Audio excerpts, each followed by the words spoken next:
Assalamualaikum warahmatullahi wabarakatuh. Hai para pencinta catur dan para catur mania, selamat datang kembali di Legenda Catur Dunia. Kembali lagi di kejuaraan dunia FIS Random 2022 yang sudah menyelesaikan babak semifinal tadi malam kawan. Dan partai final yang ideal antara Carlsen versus Nakamura ataupun Carlsen versus Abdussatorov tak akan terjadi kawan. Karena Magnus Carlsen di semifinal tadi malam kalah oleh Ian Nepomniachtchi. Kalah 3-1 kawan. Ian Nepomniachtchi pada game pertamanya kalah, kemudian bounce back atau kembali comeback mengalahkan Magnus Carlsen di game kedua, ketiga, dan keempat. Sedangkan Hikaru Nakamura berhasil mengalahkan prodigi asal Uzbekistan atau juara dunia rapid Abdussatorov dengan kemenangan telak 3-0 kawan. Jadi finalnya akan mempertemukan Ian Nepomniachtchi versus Hikaru Nakamura. Dan perebutan tempat ketiga nanti akan diperebutkan oleh Magnus Carlsen versus Abdussatorov. Kejuaraan dunia ini hadiahnya cukup besar kawan, yaitu sekitar 2,25 miliar rupiah jika dikurskan kawan bagi juaranya. Dan untuk tempat kedua sekitar 1,2 miliar. Sangat disayangkan bagi King Magnus Carlsen harus tersingkir lagi kawan di semifinal jika di turnamen online beberapa hari yang lalu Carlsen disingkirkan oleh Jan-Christophe Duda. Sekarang Carlsen tergelincir lagi oleh Ian Nepomniachtchi. Dan untuk game yang kita ulas, kita otak-atik ini kawan, kita akan coba lihat permainan pada game keempat antara Ian Nepomniachtchi versus Magnus Carlsen. Di sini putih dipegang oleh Ian Nepo mengawali dengan pembukaan kuda G3. Terlihat tujuannya ingin menangkap pion lemah yang tak terlindungi. Pion G ini hitam ataupun putih juga mempunyai pion yang tak terlindungi. Memang sering terjadi pion tak terlindungi dalam permainan FIS Random, tidak seperti dalam catur biasa. Semua pion terlindungi oleh para perwira di bawah kawan. Diantisipasi dengan pion F6. Kalau langsung menyerang dengan kuda bergerak ke peta F5 ini kawan, simple pion G6 akan dimainkan. Kalaupun ada skak ya kuda nanti bisa terjebak. Pion C4 dibalas oleh Ian Nepo, pion C5. Kuda berkembang ke B3 dan di sini pion B5 tantang Magnus Carlsen. Diterima oleh Ian Nepo, pion C pukul pion B5 dan pion ini mendapatkan 2 kali tekanan, didorong terlebih dahulu untuk usir kuda. Kuda memilih ke petak pusat, ke petak D4, tidak balik kampung kawan ke kandangnya tapi memilih ke petak pusat. Ini memberikan tempo bagi Magnus Carlsen bermain dengan pion pusatnya E5. Kuda mundur ke F3. Dengan mundur ke petak F3, coba lihat kawan, posisi gajah ini sulit untuk berkembang. Ya, harapan yang lebih cepat untuk mengembangkan gajah ini pion H3, kemudian gajah H2, rokade di langkah berikutnya. Ya, rencana sederhana mungkin terlihat seperti itu. Pion G6 dimainkan oleh Magnus Carlsen. Pada posisi ini kawan, melanjutkan langsung pion D5 terlebih dahulu, kuda G6 terlebih dahulu, lebih baik dimainkan daripada pion G6 ini. Ini untuk bertujuan agar nanti strukturnya cukup tertutup kawan apabila raja ingin melakukan segera rokade. Pion G6 dipilih oleh Carlsen dan dijawab dengan langkah pion H3. Di sini barulah pion D5, kontrol petak pusat. Sampai langkah ke-7 ini pergerakan pion hitam atau pion Magnus Carlsen cukup masif untuk mempersempit ruang gerak pergerakan perwira putih kawan. Kontrol petak pusat dan simpel melanjutkan rencana untuk segera mengeluarkan gajahnya yang tersudut terpojok di kandang dan ide berikutnya rokade mengamankan raja. Akhirnya Carlsen menangkap pion B5. Di sini tentu saja rokade oleh Ian Nepo. Kuda berkembang ke B6 melanjutkan pengembangan dan pion E3. Untuk membuka diagonal bagi gajah ataupun juga mencegat pergerakan pion-pion hitam kawan. Pada posisi kawan memang sangat sulit untuk bermain dengan pion-pion putih ini karena petak pusat sudah dikontrol. Kalau bermain dengan pion semacam ini kawan yang akan memberikan tempo bagi salah satu pion ini akan didorong.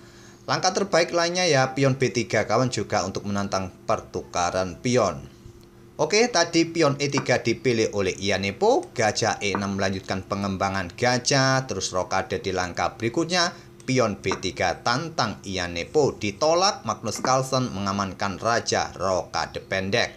Pion B pukul pion C4 membuka tantangan pertukaran menteri, langsung diterima oleh Carlsen, diambil balik oleh benteng. dan pion C4 diambil balik dengan pion D. Kenapa tidak diambil dengan kuda, kawan? Ya, dua pilihan ini merupakan pilihan terbaik. Terlihat Carlsen ingin mencegah pergerakan pion putih ini, kawan, dengan pion C-nya ini. Kuda bergerak ke E4, membuka diagonal bagi gajahnya. Apakah naik ke petak G3 atau persiapan juga pion G4? Kuda siap manuver ke posisi yang lebih aktif lagi. Di sini pion H5 dihentikan oleh Magnus Carlsen. Rencana pion G4, gajah berkembang ke C2 dan gajah E7. Melanjutkan pengembangan kedua pemain. Di sini benteng naik ke petak B5. Lanjut Iannepo dengan ide ditumpuk di lajur B nanti. Kuda berkembang ke F7 mengaktifkan para perwira secepat mungkin dan benteng FB1. Benteng FD8 balas Magnus Carlsen. Incar pion lemah, kawan, tapi untuk sementara posisi pion sangat kuat terlindungi oleh kuda. Ya, harapannya nanti sih kuda kalau pindah, pion-pion ini siap didorong dan pion ini pun menjadi rentan untuk diserang. Benteng A5 serang pion, benteng D7 backup pion. Kuda bergerak ke C3, idenya manuver tentu saja pressure pion A7 juga membuka diagonal serang pion G6, raja G7 lanjut Carlsen, kuda B5 dan di sini kuda ke D5, antisipasi dari Carlsen. Tadi tidak terlalu banyak langkah-langkah mana yang kurang akurat dari kedua pemain yang saya tunjukkan, tapi yang paling jelas langkah kuda inilah, kawan, ya terlihat kurang menguntungkan bagi Magnus Carlsen. Di sini tadi Carlsen melewatkan benteng C5, kawan, pressure atau mengepin kuda. Kalau di sini benteng ambil pion A7, benteng akan ambil kuda yang ada di peta ini, kawan. Kalau benteng pukul benteng, benteng akan pukul benteng B1 dengan tempo dan hitam akan unggul satu perwira. Tapi Carlsen memilih dengan langkah kuda ke D5. Memang pion ini tidak mudah untuk diambil, kawan. Karena setelah benteng ambil pion ini ataupun kuda ambil pion ini, tentu benteng A8 jawaban dari hitam dan pressure pion ini nanti ke depan. Oleh karena itu di sini Iannepo melangkah dengan langkah pion A3.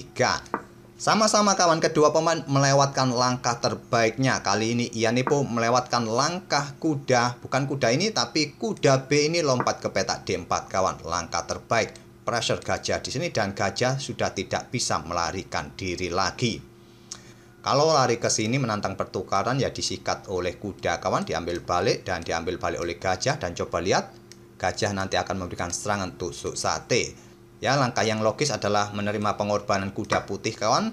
Pion E pukul kuda D4 diambil balik oleh kuda satunya, tetap ancam gajah. Seumpama kuda backup gajah di sini, kawan, maka gajah putih A4 dan benteng ini pun terjebak.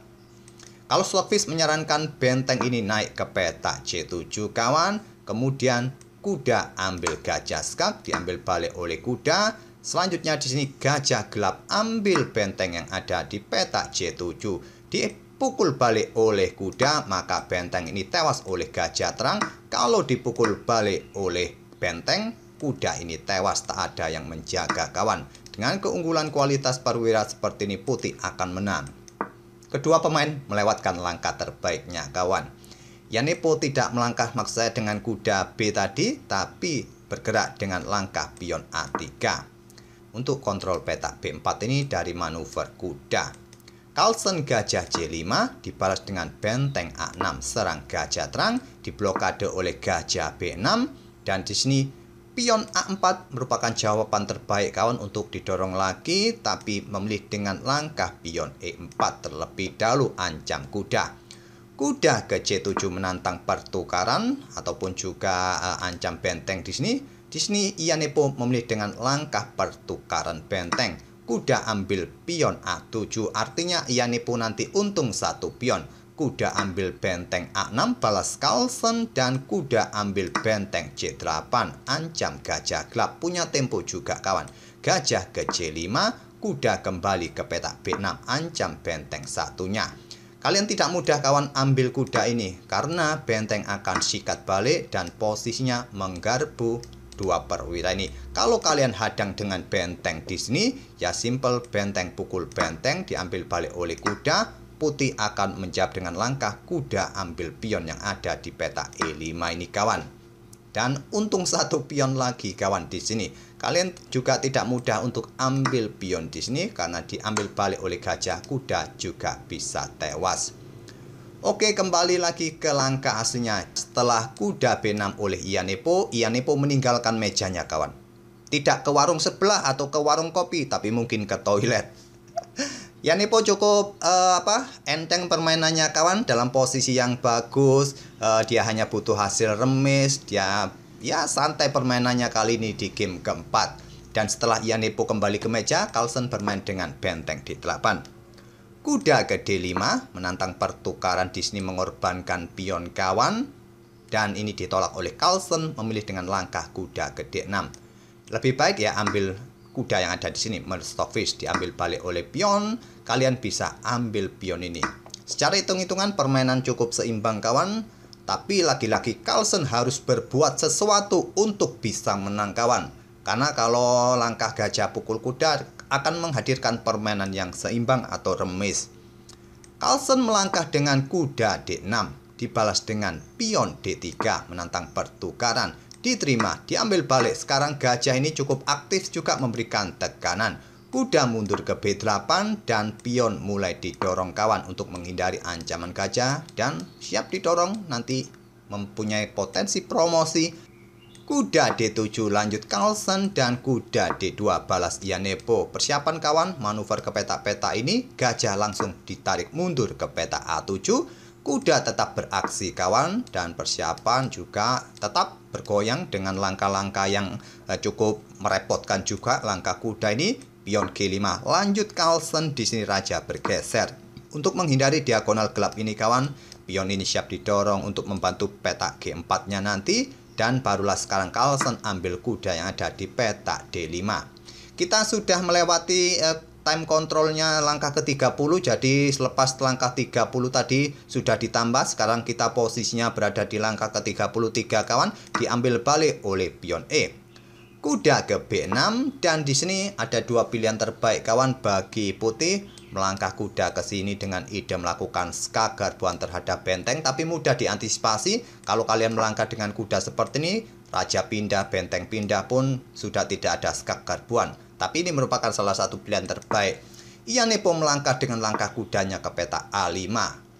Dan pada posisi ini kawan, kontrol waktu kedua pemain selisihnya separuh. Iyanepo bermain lebih cepat dari Magnus Carlsen kawan. Dan melihat posisinya tidak menguntungkan lagi bagi Magnus Carlsen, Carlsen di sini menyerahkan kemenangan bagi Iyanepo kawan. Di sini Carlsen pasti sudah mempunyai langkah terbaik kawan, tapi dia memutuskan memberikan kemenangan dengan ambil pion A4 dengan kudanya. Pasti Carlsen juga mempertimbangkan langkah benteng ke peta D7 yang merupakan langkah terbaik, tapi Carlsen sudah kepalang tanggung. Dia harus menang, tapi posisinya dalam posisi yang kurang bagus. Ya mungkin ini adalah pemberian Magnus Carlsen, pemberian kemenangan untuk Iyanepo. Tentu saja kuda B7 kawan, jawaban Iyanepo. Di posisi ini Magnus Carlsen menyerah. Jadi saya rasa memang kuda ini tadi ambil pion, salah satu pion terserah. Pion ini dipukul pun kuda B7 merupakan jawaban dari putih selanjutnya. Jadi langkah kuda ambil pion ini saya rasa bukan langkah blunder yang tidak sengaja, tapi memang disengaja oleh Carlsen memberikan kemenangan. Menyerah di langkah ke-36 kawan, jelas ancamannya adalah posisi gajah ini tewas di langkah berikutnya. Mau benteng ke peta D7 pertahankan kuda, tetap kuda pukul kuda, ataupun juga kalau langsung kuda pukul kuda, benteng ambil kuda skak, gajah ini tewas kawan. Dan kalah satu perwira di langkah berikutnya. Oke, itulah kawan kemenangan ketiga Iyanepo Niachi di semifinal menghadapi Magnus Carlsen ini dengan skor 3-1. Dengan kemenangan ini kawan, ini akan membuat kepercayaan diri Iyanepo Niachi kembali lagi bangkit kawan terhadap Magnus Carlsen ataupun untuk menghadapi event-event berikutnya. Semoga permainan dari kedua pemain bisa menghibur kalian dan kita akan bertemu di video-video berikutnya. Insya Allah nanti sore Nordicbek Abdussatrob versus Nakamura kawan. Kita akan bertemu di video-video berikutnya. Terima kasih. Wassalamualaikum warahmatullahi wabarakatuh.